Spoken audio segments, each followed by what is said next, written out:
Hey, how's it going? My name is Zidian. I just kind of wanted to put together a deck profile because I feel like this deck is a little underrated right now. I know a lot of people say that yellow, especially yellow purple, is pretty good, but not really tournament viable for a few different reasons. Um, and over the past month, I've just been wrecking in my locals. I've won six locals of like 15 or so people, undefeated.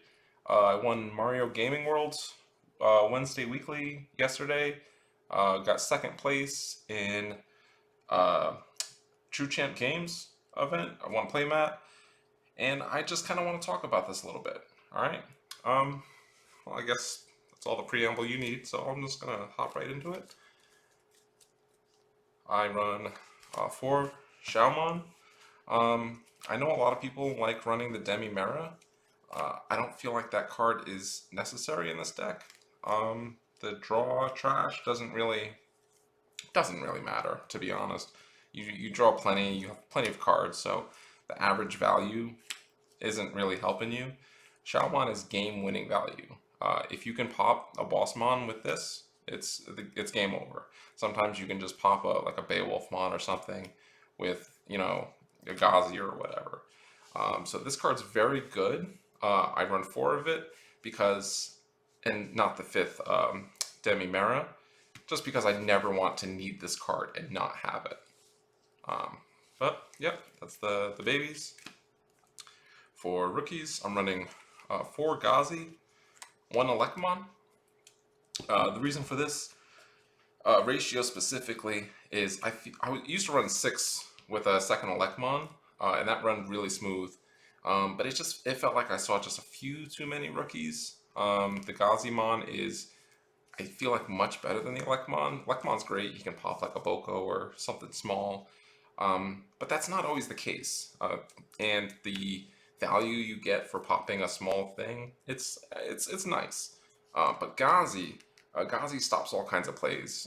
Like Zulongmon or Bokomon, Hammer Sparks, lots of stuff. You don't really need me to explain why Ghazi is good, but that's why this ratio specifically is here. For Bokomon, I run three. Um, I tried running four. Four is way too many, especially with blue bouncing stuff to your hand. Two just doesn't feel like enough. Sometimes you just need the search. Like, it's not really more about the when digivolving effect. It's just sometimes you just need those extra tamers and those extra hybrids in hand. For the hybrid package, of course, 4/4 for the level fours. There's not much to say, although I have considered cutting this Kazemon just because a lot of times I feel like I have too many level fours in hand. But I mean, too many level fours in hand isn't really that big of an issue where you need to cut it. For level fives, of course, four Jet Sylphies. This is not debatable. You have to run four.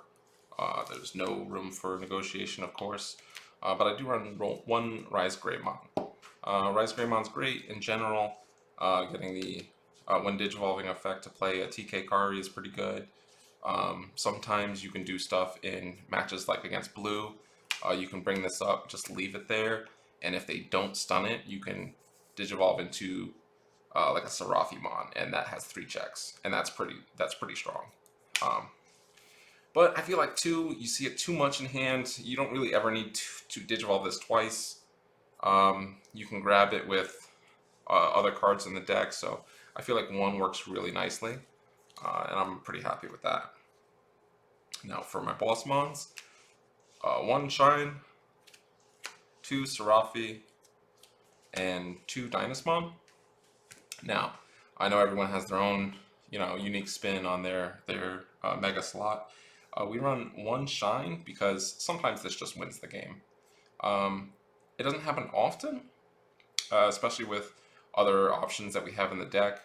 But it's really nice to have when you need it. Seeing two in hand when you don't need it just feels bad. Like you're not winning that game if you have multiple of these in hand and you don't need it. So he's at one Seraphimon. is great for a couple reasons. Of course, the recover is amazing. Um, the 3 cost, like I said earlier with the rise, if you have a TK out, you get pumped at 3. That's an immediate 3 checks that they can't really stop. Um, the Yeah, it's also great for rushing down certain matchups that try to delay the game too long, like against Cherubi or other yellow decks, especially in tournament when you're not trying to draw. This card is necessary. And 2, just make sure you can see it very consistently. Dynasmon is broken. This card is absolutely nuts. So first of all, having one of these on the field versus like blue is almost game winning. Having 2 will win you the game outright. No matter what else is happening, if you have 2 Dynasmon on the field, you're most likely winning that game unless you throw. Um, just because the recover is so good, it's helpful against a lot of decks. It's a little less helpful against like green because they can Thunder Laser to suspend it and then swing over it. But against red, it's pretty nice. Against black, it can be pretty nice. X antibody specifically. Also, the when digivolving effect. It's one of the other ways we can grab this rise. It's pretty good. We can fill up our hand with hybrids. We can, there's a lot of stuff that we can grab with this. Also, it doubles as a making sure we can get Shaomon, which occasionally is very useful if you don't have 10 in trash, but you have 4 memory up, or you have a way to get 4 memory and you Dynasmon real quick and then Shaomon swing over a Bossmon or something else. And he also helps the other Bossmon, Susano. It's interesting. I want to talk about this a little more. So the when digivolving effect, it's important to understand that you don't always want to do it. If you sometimes just sitting at a higher life total is more valuable than the search. And sometimes, because you can't grab Susano with Dynasmon, so sometimes you can accidentally, or not accidentally, just see a Susano while you're searching with this, and you have to trash it. And I mean, that's kind of why we're going to. But it doesn't feel great when it happens, and so it's important to think about, okay, do I need to make sure I stay alive a little longer? Am I at like 6 life? Could this potentially die if you use the when digivolving? Because if you use the when digivolving and then this dies, you don't get the recover.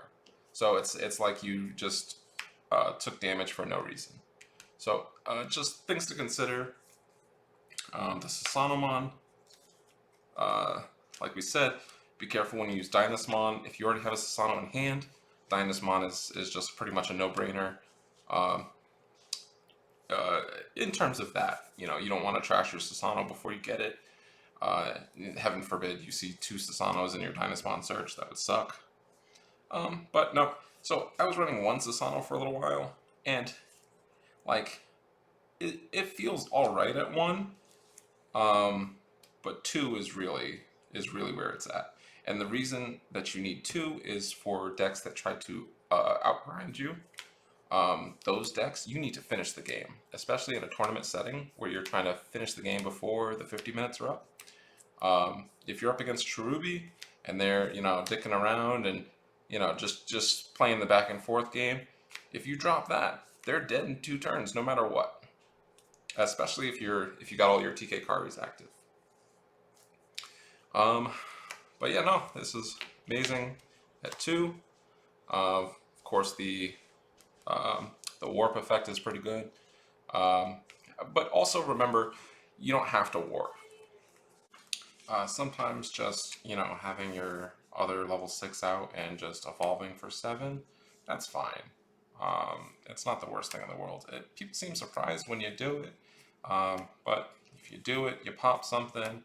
Maybe you have enough memory to swing still. Maybe not, but just the threat of Susano, if they can't clear it, if they have no way to get rid of it, that can just close out a game for you. Alright, so I believe that concludes our Digimon. We're going to move on to the option cards. For Schwartz, I believe this is mandatory. I think running any less than 4 is trolling. Um, this is one of the MVPs of the deck. This is one of the reasons that we have a good matchup into blue. This is one of the reasons that we shut down a lot of random decks. So 4 Schwartz, nothing less. 1 reinforcing because it's limited. We can only run 1. It's too good. 1 Wyvern's Breath. I don't like this card at more than 1 in this build, especially. It's a little too slow trying to run more than 1. If you have 2 in hand, it doesn't feel great. You don't have very many targets for this. Usually, when there is a target, you're about to die. So sometimes it ends up in security. Sometimes it's really helpful. Sometimes it's not. When it's not helpful, you don't want too many, really. You have plenty of other ways, like Schwartz, to deal with big things, or Sasano. We also run 1 Blinding Ray. Blinding Ray. I want to run 2, and I'll come back to why in a little bit. But for now, 1 Blinding Ray, that's all we got. So we're going to move on to the Tamers. For the Tamers, we are running 4 TK. That's pretty much mandatory, I think. I don't think you can really argue against 4 TK. It's just one of the best cards in the deck. Lets you do so much. Sets your memory. You want to see it early. You want to see it often. Run 4 TK Kari. Some people run 3. I think that's a mistake. This card is one of your win conditions. If you have 1 or 2 of these active, and you can keep your life disadvantage, you're just going to get so much value that your opponent cannot come back from that. Especially when you're hitting into your Schwartzes, your other control options. This card's nuts. One other thing before we move on to the next Tamer. Please stop hybriding on top of this early. I've seen a lot of people do it. And that is almost always a mistake. Almost every single time you are looking at just your TK Kari on the field and you Digivolve on top of it, you probably costed yourself the game. Because of the fact that late game, this is going to just win you the game. Like, it just will. And if you get to late game and you only have a TK, or maybe not even a TK, maybe you don't have any memory tamers. And now late game, because you hybridized your TK Karis, and your opponent's keeping you at, I don't know, maybe an even life total, maybe a less life total, maybe they keep choking you. You need this bonus memory in order to come back later. So hybriding on top of this, I think, is almost always a mistake if you have other options. And like, honestly, I would rather hard play a Kazemon for 5 than hybrid on top of a TK Kari. Like, legitimately. Unless you think they can pop it right away, then you probably shouldn't do it. But like against blue, if you hard play Kazemon and they can't really get to a Beowulf mod quickly, that's fine. That's fine. Going on top of that for 3 to recover, and then it's safe, that's fine. I would much rather have that and a TK Kari in the back than that.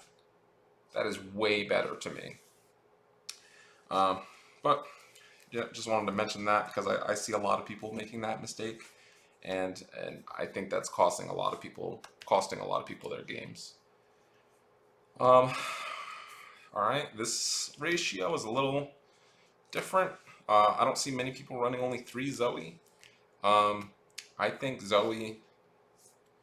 I don't think it can be argued that Zoe is one of the worst of the BT7 tamers. She's not very good when she's not hitting. Like, if you drop a Zoe and there's no hybrid in your security, that feels bad. If you drop a Zoe and you see another Zoe or two in your security and no hybrids, that feels bad. So for that reason, we run only 3. Also, blue is one of the most rampant decks in the format, and if this card gets stripped from under your hybrid, it is worse than useless. Like, especially if you drop this, didn't see a hybrid, digivolved on top of it, and then had it stripped, that was a 3 mana vanilla that you played just so that you could do your hybrid for 2. That's, I mean, she's good, don't get me wrong. When she can hit, when she's moving and she's grabbing a hybrid every time, it feels great, but it doesn't always work out like that, and that's why we run her at 3. Then we run 2 cost TK Karis. I'm sorry, TKs. This card is phenomenal because for 2 reasons. Well, I guess 3. It's a 2 cost. It's yellow and it buffs our security. 2 cost means we can easily play around with our memory. We can choke our opponent better. If me and my opponent have our memory tamers, I can drop 2 drop TK and then 4 drop TK for perfect memory exchange. That's nuts. If they don't have their memory fixer, 2 drops leaves them at 1. That's pretty nuts. And then if we have a TK card in hand, choke them at 1 again. That's pretty nuts. And it's also these cards are really the ones you want to hybrid on top of. And that's pretty good. The security buff effect, also, I see a lot of people downplaying this effect. This is kind of nuts. If you have one of these on the field, and let's say Jessamon swings into your security, and he's sitting at 16k, right? And he hits a Susanomon. Susanomon's now 17. If it's a X antibody swinging in with God knows what, that's a 17. Then you start combining effects. If you have a Zoe, you have your Zephyrmon, +3, +3, +2. Alright, that's 8k. 8k is nuts. That is a nuts, crazy amount to add to all of your Digimon. That means your Seraphimon is 18k. That means this right here is 15. All your 7ks are 15. Your 5k is 13. Your 2ks are 10. Imagine swinging in with a Seraphimon and you die to a Bokomon. That's kind of crazy. And then, you stack a couple TKs up there and things just start getting a little crazy and a little hard to deal with for your opponent. Even before they swing, they have to be like, okay, well, I see a TK or 2, there's a Zoe on the field, even if that's not a Zephyrmon, even if it's Kazemon or something else, or the effects passed, that's still 2, 4, 7. 7 is still a lot to be buffed by your security. On top of, they have to be afraid of Wyvern's Breath and Schwartz. So, don't downplay the TK. This card's really good. More people should use it. And last 2 cards of the deck, it's my little spice, 2 purple Mimis. Now, I've seen a lot of people be surprised when I play this card. People are also surprised I don't run Kari. I think this card is more valuable than Kari for a couple reasons. First of all, Kari only activates when you're getting hit in the face. Of course, and also when you grab from your own security or whatever, but in terms of controlling what your opponent is doing, Kari is only activating when they want to swing at you. And when they want to swing at you, they probably already have game. Because if your opponent is trying to just poke at you, they lose. They're just going to lose. If they try to just be regular aggressive, swing at you here and there, they're just going to die. But Mimi is very interesting. If you have one Mimi, their Hammer Spark is just a 0 mana do nothing. If you have 2 Mimis, the Hammer Spark is -1 memory. So if they're at 0 and you have 2 Mimis, they can't Hammer Spark. That's kind of crazy. If you're at 2, or even if you have 1 Mimi out, and you're up against blue and they use Howling Memory Boost, it costed 4. It's your turn now. If you have 2, that just it snowballs. It gets nuts. There's a lot of plays that your opponent just can't make when you have a Mimi or 2 on the field. You know, just look at any of the decks that you run into. Like, let's say X Antibody, right? A Zubagon Punch. That's a pretty good card. If you have a Mimi, they can't have done anything else. Anything else. They only get the 1 Zubagon Punch. If you have 2 Mimis, they cannot play Zubagon Punch from 3 memory. Otherwise, it'll be your turn. If you have 2 Mimis on the board, and your opponent uses like a 1-cost option, like Atomic Inferno. That's a 3-mana Atomic Inferno. So now they can't do anything else without passing the turn, like against, say, green-red. If you're up against Cherubi, Cherubi wants to use a Deathclaw. Oh, that's a 3-mana Deathclaw. Or a 2-mana Deathclaw. Or, let's say, Calling, right? There's a lot of plays that we can interrupt with this that are really good. And, going back to our options real quick, in addition, let's say you have TK, TK Kari, and Mimi on the field, right? You have 5 memory. Schwartz normally would pass the turn. With Mimi, it does not. If you have, say, let's say you have just 1 TK and 1 Mimi on the field, right? You go to 3 memory. You play second Mimi, leaving you at 1. Play Schwartz, tap 2 Mimi, gain 2, you leave them at 3. So if they have a memory tamer, that's going to choke, or not choke, but it's going to be perfect memory exchange. You do the same exact plays with reinforcing memory boost. Like being able to be at 3 and be like, man, I need to build my board. Mimi, memory boost, recover, this is here, and then you're not passing them over a bunch of memory. That's pretty good. Also Wyvern's Breath, but like that's, yeah, you don't want to have to play this from hand. But the big one is Blinding Ray. So if you have, like, let's paint this scenario real quick, okay?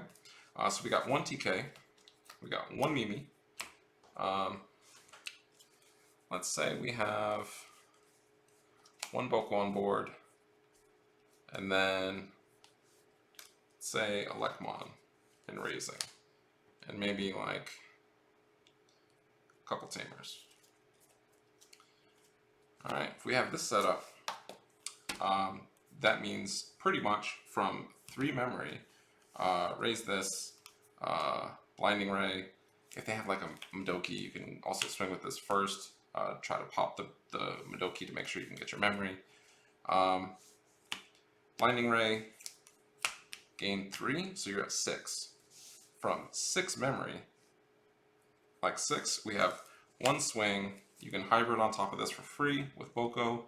2 swings, you're down to 4, down to 2, down to 0. 1, 2, 3, 4, 5. That's 6 swings. That's an OTK.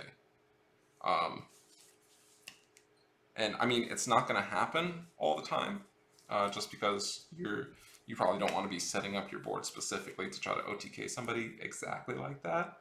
But I mean, just having 3 yellow tamers and TK and a Boko on the field, and either one other body on the field or something in Raising, that's not even too much to ask for. Mimi's great. Also, of course, 2 Mimis means Blinding Ray is 4 memory. From 3, you go to 7. That means you can go into your Susano without passing the turn. Swing for 3. Let's say swing for 4 or 5. With a Pokemon on the field, then, you know, that's just 1 more hybrid, and that's game.